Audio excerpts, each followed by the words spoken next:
দেখো এটা হচ্ছে ছেলেদের রিপ্রোডাক্ট সিস্টেম, তাই তো? এটা হচ্ছে ছেলেদের যে বল থাকে টেস্টিস, ওটা, এটা থাকে ব্লাডার, এখানে টয়লেট হয়, এখানে শুক্রাণু আসে, আর এটা হচ্ছে প্রোস্টেট গ্ল্যান্ড। এই প্রোস্টেট গ্ল্যান্ডের মধ্যে কি হয়, দুটো রাস্তা থাকে, একটা হচ্ছে ব্লাডারের থেকে আসে আর একটা হচ্ছে এই শুক্রাণুর থেকে এখানে আসে। আর এই প্রোস্টেট গ্ল্যান্ড কি করে, যখন এই লিকুইডটা এদিকে আসে তখন এটাকে স্টপ করে রাখে, আবার যখন ব্লাডার এখান থেকে আসে তখন এটাকে স্টপ করে রাখে। তো তোমরা বুঝতে পেরেছো এই গ্ল্যান্ডটা তোমাদের কত জরুরি। তো আজকে তোমাদেরকে আমি ভিডিওতে বলবো এই গ্ল্যান্ডটা কি, এর সম্বন্ধে আমি তোমাদেরকে সব ডিটেলে বলবো। এই গ্ল্যান্ডটাকে কি করে ভালো রাখবে, এই গ্ল্যান্ডটার কি হতে পারে। তোমরা হয়তো সবাই শুনেছো প্রোস্টেট গ্ল্যান্ডের ক্যান্সার হয়, তো আজকে আমি সেটা নিয়েই তোমাদেরকে আলোচনা করব। আগে বলি এই প্রোস্টেট গ্ল্যান্ডটা কোথায় আছে। এটা আছে গিয়ে একদম ব্লাডারের ঠিক নিচে আছে। নিচে একটা জায়গা আছে, সেখানে ছোট্ট মতন একটা গ্ল্যান্ড আছে। এটা যখন ছোট থাকে তখন মানুষের ছোট থাকে, যখন বড় হতে থাকে তখন এটাও বড় হতে থাকে। তাই এটা বয়স বাড়ার সাথে আর এই গ্ল্যান্ডটাও বড় হয়। এই গ্ল্যান্ডটা শরীরে অনেক গুরুত্বপূর্ণ বিষয়, তাই এই গ্ল্যান্ডটাকে কিন্তু সবাইকে যত্ন করে রাখতে হবে। এখন হয়তো তোমরা ভাবছো যে আমরা তো চোখে দেখতে পাই না, ওটা তো আমাদের ভেতরে আছে, তাহলে আমরা কি করে যত্ন করব? হ্যাঁ, যেমন আমরা কিডনিকে দেখতে পাই না, লিভারকে দেখতে পাই না, হার্টকে দেখতে পাই না, কিন্তু আমরা এগুলোকে যত্ন করি, ভালোভাবে ডায়েট করি, ভালোভাবে হাঁটাচলা করি, ঠিক সেরকম এটাও কিন্তু আমরা দেখতে পাই না। বাট এটাকে কিন্তু আমাদেরকে যত্ন করতে হবে। কিভাবে? কিছু কিছু জিনিস জেনে। দেখো এর কাজ কি, যখন শুক্রাণু এখানে রেডি হচ্ছে সেটা কিরকম থাকে, জাস্ট এরকম থাকে, শুক্রাণুটা এরকম থাকে। এটা যখন ছেলেদের ইচ্ছা হচ্ছে তখন এটা এখানে রেডি হচ্ছে। রেডি হওয়ার পরে ছেলেদের এই প্রসেসটা অনেকক্ষণ থেকে চলে, হয়তো তারা থিঙ্ক করলো, থিঙ্ক করার সাথে সাথে এখানে রেডি হতে চালু হয়েছে। তারপরে তারা তার পার্টনারের কাছে যায়, তাকে টাচ করে, তাই তো? তখন এখানে চলে আসে। পার্টনারের কাছে যখন যায়, টাচ করে, তখন এই যে এটা আছে, এই শুক্রটা আছে, এটা এখানে চলে আসে। এখানে এসে ওয়েট করে।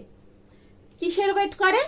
বাইরে বেরোনোর, মেয়েদের ভেতরে যাওয়া, ওখানে একটা ডিমের মধ্যে এটা ফার্টিলাইজ হওয়ার, ভেতরে ঢোকার জন্য ওয়েট করে। তো যখন এখানে ওয়েট করে তখন এই প্রোস্টেট গ্ল্যান্ড কি করে, কিছু লিকুইড প্রোভাইড করে।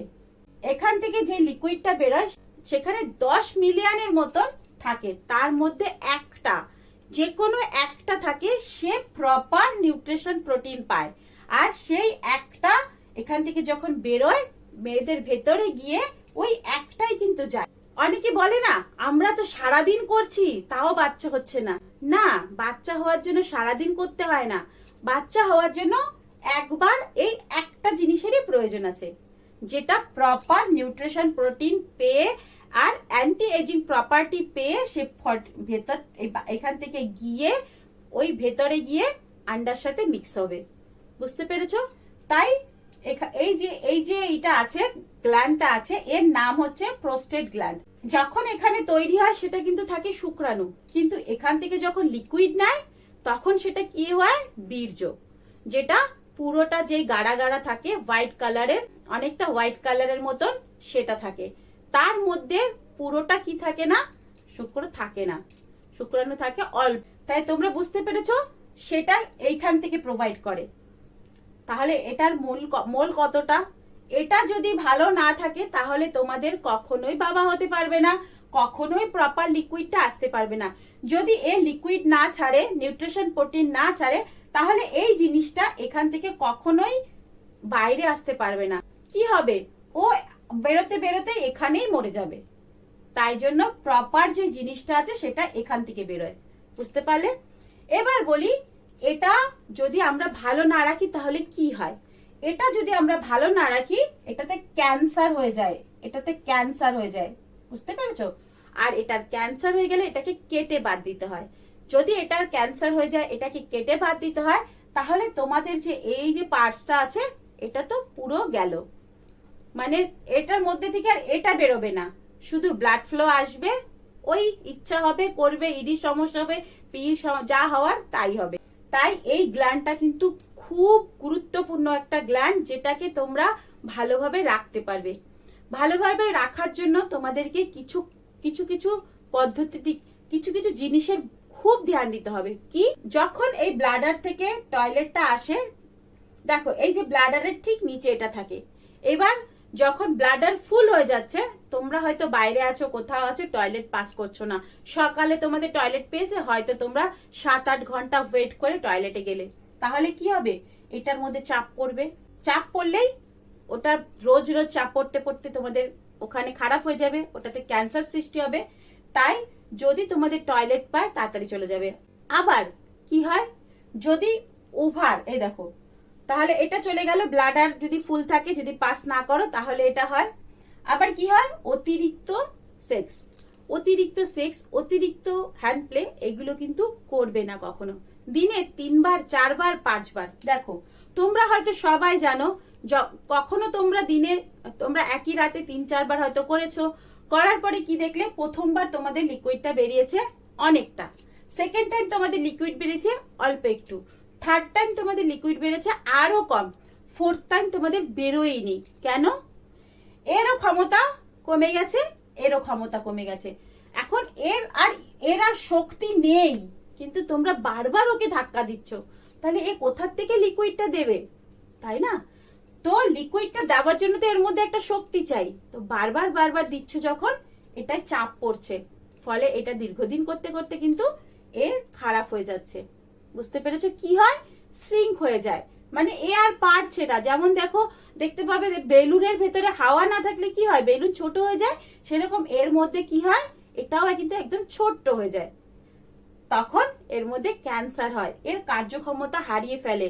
তখন না তোমাদের টয়লেট ধরে রাখার ক্ষমতা থাকবে, না এটাকে আটকে রাখার ক্ষমতা থাকবে। তাই ওভার করবে না, অ্যাটলিস্ট 72 আওয়ার্স ওয়েট করবে, মানে এই দুটোর মধ্যে রেডি হতে 72 আওয়ার্স লাগে। যদি খুব স্ট্রং থাকে, খুব ভালো থাকে, তাহলে দিনে একবার কোনো অসুবিধা নেই, তবে চেষ্টা করবে 72 আওয়ার্সে একবার করার।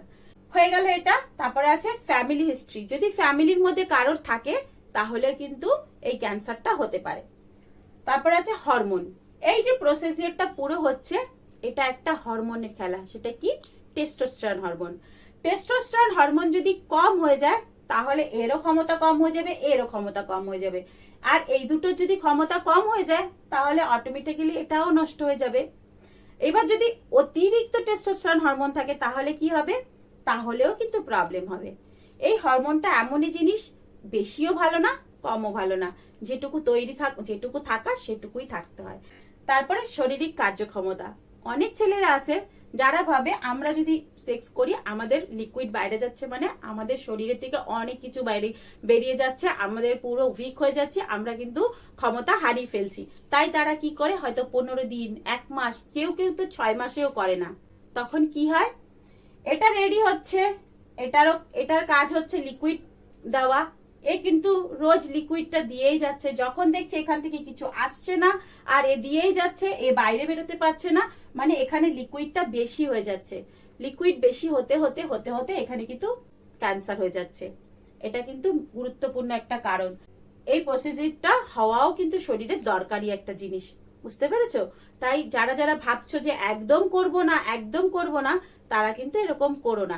তোমরা যদি ব্রহ্মচর্য করতে প্রথম থেকে করতে না, সেটা আলাদা ব্যাপার, বাট তোমরা করেছো, এবার তোমাদের শরীর এটা মানে হ্যাবিট আছে। এবার যদি তোমরা একদমই বন্ধ করে দাও, তাহলে তো এটা ক্যান্সার হবেই। তারপর হচ্ছে রাসায়নিক এক্সপোজার, মানে এখন রাসায়নিক সার এত দেওয়া হয় খাবারের মধ্যে, তার জন্য কিন্তু হয়।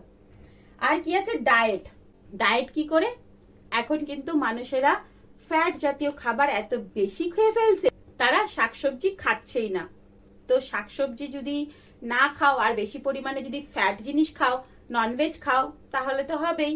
যদি তোমরা নন ভেজিটেরিয়ান হও, তাহলে কি হবে, ভেজিটেবল আর ননভেজ দুটোই মিক্স করে খাবে। মানে এটাও যদি খাও, ধরো সপ্তাহে যদি 2 দিন ভেজ খাও, তাহলে 2 দিন ননভেজ খেলে, এরকম। আবার যদি 2 দিন ননভেজ খাও, 2 দিন ভেজ খেলে, এরকম করে, মানে দুটোর কোয়ান্টিটি সমান রাখতে হবে।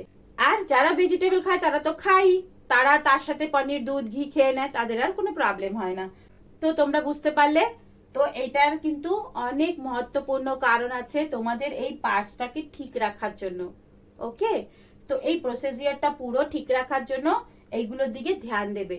আশা করি আজকের ইনফরমেশনটা তোমাদের অনেক ভালো লেগেছে। যদি ভালো লেগে থাকে তাহলে একটু লাইক করে দেবে, আর এরকম যদি দারুণ দারুণ ইনফরমেশন চাই তোমাদের, আমাকে কিন্তু কমেন্ট করে দেবে।